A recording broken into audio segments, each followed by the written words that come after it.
అందరికీ నమస్కారం అమ్మ.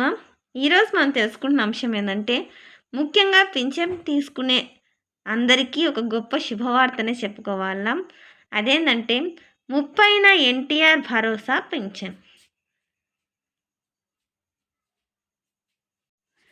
1,24,866 కోట్ల విడుదల.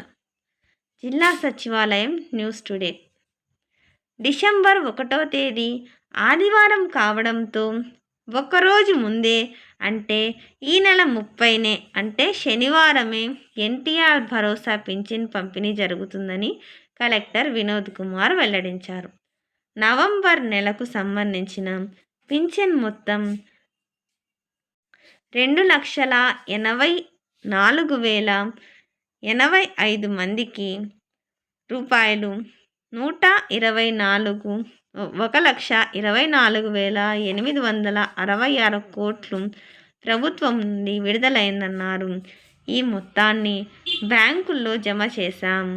30న ఇంటి వద్దకే వెళ్ళి లబ్ధిదారులకు పింఛన్ సొమ్ము అందచేస్తారన్నారు. ఈరోజు అందుబాటులో లేకపోతే డిసెంబర్ 2న మళ్ళీ ఇండ్ల వద్దకు వెళ్ళి ఇస్తారన్నారు. పింఛన్ లబ్ధిదారుల ప్రయోజనం కోసం ప్రభుత్వం 2 రకాల మార్గదర్శకాలు జారీ చేసిందన్నారు. ఒక నెల పింఛన్ తీసుకోకపోతే బకాయితో కలిపి 2 నెలలకు ఒకటేసారి ఇస్తాం. ఒకవేళ 2 మాసాలు అంటే 2 నెలలు తీసుకోకపోతే ఆ 2 నెలల బకాయితో కలిపి 3 మాసంలో అంటే 3 నెలల్లో మొత్తం అందచేస్తామన్నారు. వరుసగా 3 మాసాలు తీసుకోకపోతే శాశ్వత వలసగా పంపిణీ పరిగణించి పింఛన్ తొలగిస్తామన్నారు. అంటే 1 నెల తీసుకుపోతే 2 నెలలు కల్పిస్తారు. 2 నెలలు తీసుకుపోతే 3 నెలలు కల్పిస్తారు.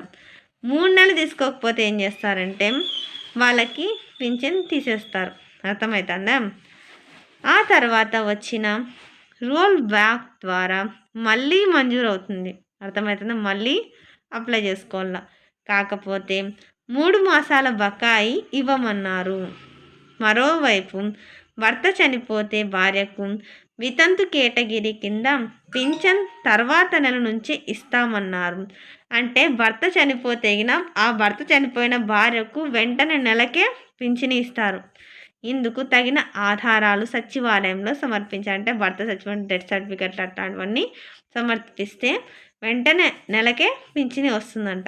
అందరికీ ధన్యవాదాలమ్మా. ఇంకా మన ఛానల్ సబ్స్క్రైబ్ చేసుకున్న వాళ్ళు ఎవరంటే దయచేసి సబ్స్క్రైబ్ చేసుకొని లైక్ చేసి షేర్ చేసి మీ ఫ్రెండ్స్కు రిలేటివ్స్ అందరూ సబ్స్క్రైబ్ చేసుకోమని చెప్పండి.